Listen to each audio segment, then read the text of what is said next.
create and bring forth all of these wonderful ideas, and that through that we began to subject our creative process into the the law that says it's going to start manifesting. And if we stay true to that, and if we keep our consciousness focused on the truth that we want, then the process will bring it along.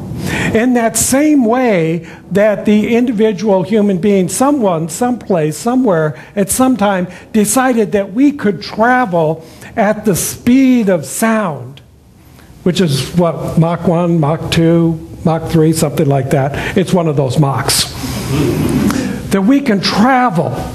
So, when you look at that and think about this, the time that it takes us to leave our house and get to the airport is now almost longer, because you have to go through all of the, the inspections and Homeland Security and all of that too. It takes us longer to get from our house to get onto the plane than it does from when the plane flies from here to there. Once you're in the plane, once the flight is on, it seems like it's almost instantaneous. We have arrived. The creative process works that same way. You begin to do your prayer work. You begin to do the work. It's like leaving the house. And it seems like it takes a long time to get to that conclusion where you're on board. You're in flight, and then before you know it, you're there. But the process takes whatever time it takes to get there. And the time that it takes is measured by whatever time it takes for you to get it, that you have it. It is in your belief. We know by the experience of the master teacher Jesus, who had that consciousness of instantaneous manifestation, that he could walk down the avenue and he could see an individual who was crippled for life and would simply say to that individual, "Rise and walk." And instantly, the individual did, because his consciousness was already there. He had already done the work. Some suspect that it was probably in those 40 days and 40 nights that he wandered in the desert that he did the work in consciousness that brought him to that place, to what appears to be miracle working, is something that is available to each and every one of us. And there have been many people that have done this. People even before the time of Jesus that was doing this. Moses was creating miracles because Moses understood this idea of the law. His consciousness was absolute in the law. That's the symbolic metaphysical interpretation of who Moses was. He represented the law. By the time Jesus came around, he began to move through a different consciousness and understand he also was Jewish. We get confused with this sometime, particularly at this time of the year. We're in Palm Sunday, we're moving into Easter Sunday, and we want to think all about Jesus and Christianity. Stop and think about it. The man was Jewish. Let's consider all that is going on here. The whole process that was going on during that week when he was celebrating the week of Passover. He was praying in the way that they prayed at that time, and his work was miraculous.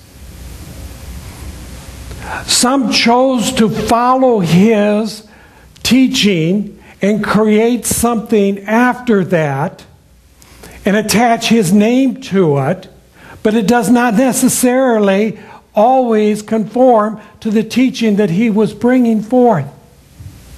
He understood clearly that Moses had brought forth into an idea this thing called law. and that it was his step to bring forth the other aspect of that, which is called love.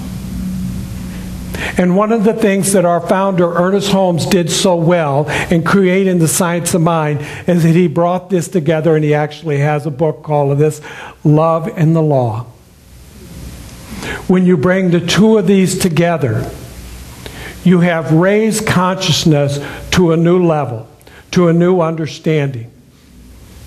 And we are the people, and now is the time that we can change and transform the world into whatever it is that we desire. And I have been talking about this, and I have been telling you this, and I have been enlightening you as much as I can to this understanding that you are the ones. You are responsible. Your consciousness in abundance, your consciousness in prosperity, your consciousness in the willingness, your consciousness in the belief is what's creating all of this change that's happening. It's not something that I alone have done. I may have been the voice, I may have been, the one that stands up here and begins to speak out loud about the vision, but the vision you have, wherever you are, whether this is your first time here or whether you've been here for years and years, long before I arrived, you had that vision. Others have had this vision before I was here. That's why this building is here. That's why the plans are here. That's why we are doing what we are doing. Ernest Holmes had a vision, and we are just following, we are building upon the steps of that. And each of us can bring into our consciousness the prayer that we want to do to bring forth the greater experience. That's the approach. So the first part that we had to look at this was, what was this idea about understanding the prayer and treatment? As I said, treatment. Is treatment the medical or the hair coloring? Here's how I understand treatment. Treatment is what you do for yourself when you want to receive a gift. You treat yourself. Does that make sense?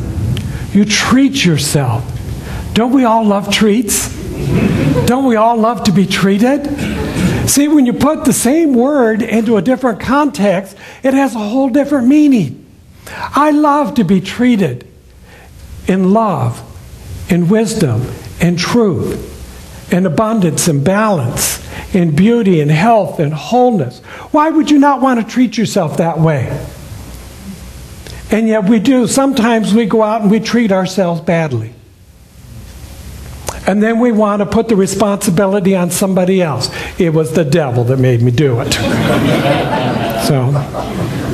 And then you show up at a Science of Mind church and say, we don't believe in evil or the devil. We don't believe in hell. In fact, we don't even believe in heaven. We believe that you create the experience that you want right here, right now. You choose. Where is the life that you want to live? Where do you want to go? That's the prayer you should be speaking about. That's the prayer that you should be treating yourself with and for and as. To know the truth, to know the consciousness, to know the oneness. And honestly, I have found it doesn't really matter what prayer you are using. If you are doing it with an understanding that there is an absolute law that responds to you each and every time, it never fails. That's why it's called law. The law is there and it never fails. And if you put the feeling of love to it, then that's what you will create. So think about that for a minute. You have an absolute law. So you want to match it up with an emotion and a feeling. Well, let's take the law and let's match it up with hate and anger. What do you think we're going to get? This does not take rocket science to figure it out. If you have an absolute law and you attach an emotion or a feeling to it, you're going to create out of that exactly what you are putting into it. Carefully choose the emotion and the feeling that you want to put into that. If you find